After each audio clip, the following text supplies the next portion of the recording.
Gemini. It's umomg.tarot, and this is your Who's Reaching Out tarot card reading. Alright, Gemini. Here we go with your oracle cards. Are you ready? Okay, your first card. Who is it? Guess. It's Pisces. What? Wait till I get my money right.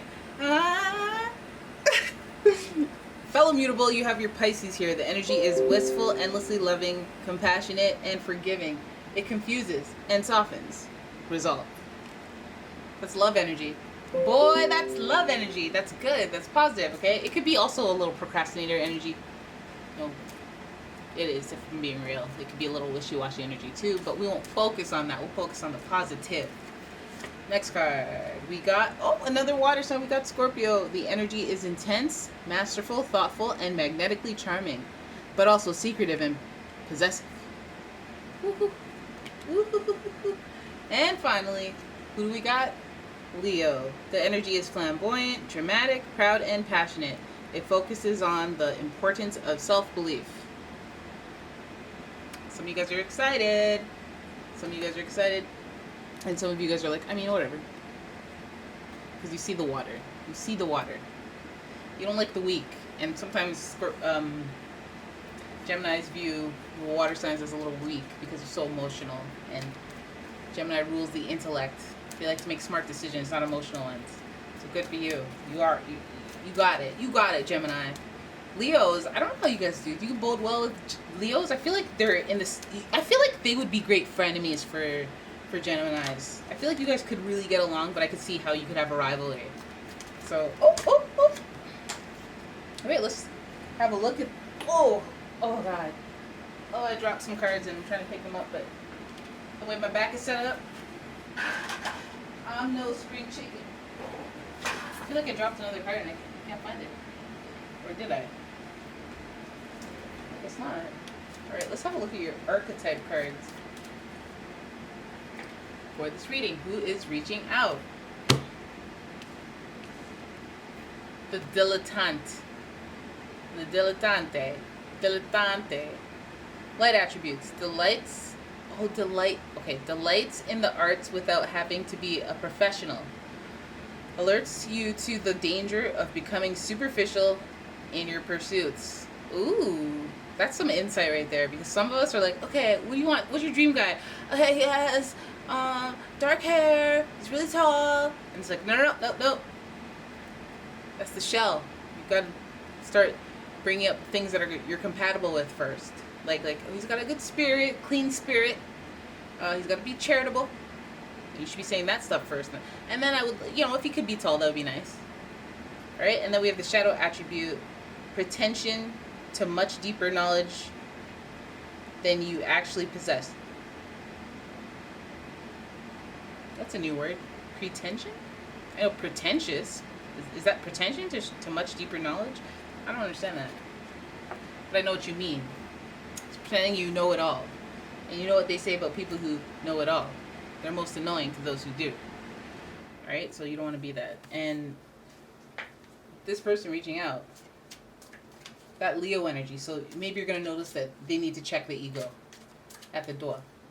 They need to check the ego at the door. But you're not going to say anything. You're just going to observe it. You're just going to observe it and deal with them accordingly. Trust and believe you will be dealt with. Period. That lady's hips and that mean. Alright, here's your first card is Four of Pentacles. Who's reaching out? Somebody who's holding back. This might be somebody that you've been waiting for them to reach out for a while, but they've been secretive, they've been holding back, and then they unblock and they go, oh hey big head. Right? They could also just be really cheap. And then we have the Death card. Okay, so this is the end. This is the end of the break. This is the end of the lack of communication. This is the end. Because what you thought was the end is no longer the end. You thought it was the end, but your perspective of it, no, not the end. Right? So that's what the Death card represents, as well as that Scorpio energy. You thought it was the end. So this it's gonna start to worry me. It's gonna start to concern me, because I don't want any stalkers in this reading. I don't want anyone to be stalking you, okay? I want you to be happy. And I know you'll get flattered in some light, but like Gemini, you have that allure where people are gonna, sometimes they get too they get too attached and they do too much. And we have two instances of Scorpio energy here. So let's take note of a Scorpio who is scorned, or a Scorpio who is not on the straight up and up, or in reverse, shadow self aspect showing. And we get somebody who is looking you up, asking you, like, stalking your life, looking at friends of your friends, figuring out where you work, figuring out details about you that you never offered, really. And, like, they're there, but, like, why do you know all of it? You started digging and researching me? Ew, creepy. Right? So, and I say this because these cards are in reverse. It could be cute. It could be cute if you like the person, but, you know, I guess, okay, so at least we know why you're looking up stuff. Maybe that's why they're doing it. They're looking up stuff so that they can be sure that reaching out is the right thing. Alright? They want to reverse the death. They want to reverse the end. Somebody wants to come back up in this. They acted like everything was fine this whole time. They're not fine. They're not fine. They're damaged goods. They're hurt. They felt, I don't know about betrayed, but they definitely felt like they experienced the end with you, and they acted like everything was fine, and it hurt them very much. Very, very, very, very much. Very much. Right? Then we have the Queen of Swords. They know they're going to be coming into contact with the Queen of Swords. Somebody who's sharp-tongued. Somebody who's guarded. Somebody that you're not going to pull one over on them because they're independent and they know what a ruse is. So I feel like this is anyone who enters a situation or re-enters a situation where there was a significant hurt, betrayal even. And that's such a theme with Scorpios. They don't like betrayal. I don't know if they're the Scorpio. They could be the Scorpio. But definitely feeling like in the end they had some betrayal. There was some betrayal. So if they're reaching out and they're holding back and they're being a little secretive, and I think they're in the shadows looking at you and observing to see if it's worth coming back, I feel like they'll come back and act like everything was fine. They'll act like, or either they'll reveal that they were putting on the front that everything was fine and they were really hurting in the background. And I don't think that you're, like, impressed, because you don't want to hear from an ex. You don't want to, you have harsh words, you have swords to pull out. You could be dealing with an air sign, Gemini, Libra, or an Aquarius as well. And finally, Six of Cups. Yep, this is somebody from the past. Somebody you dealt with in the past, and they're living in the past. They're stuck in the past. Mostly reversals in this card. This person reaching out is going backwards. And I don't know, maybe they're going through something. Maybe they're going through something that they can't deal with, and they're coming to you. I don't know if they'll have the welcome arms that they're thinking, depending on what they've done in the past to offend you. But it just doesn't even seem like they're all that open to. They're like trying to come in, and but they're trying to come in and I don't know, like test the waters, see what's going on, and like almost they're wearing a mask of themselves. They're trying to definitely like not say anything that will upset you. They know that you're independent, they know that you don't need them, they know all that, and they're just kind of treading lightly.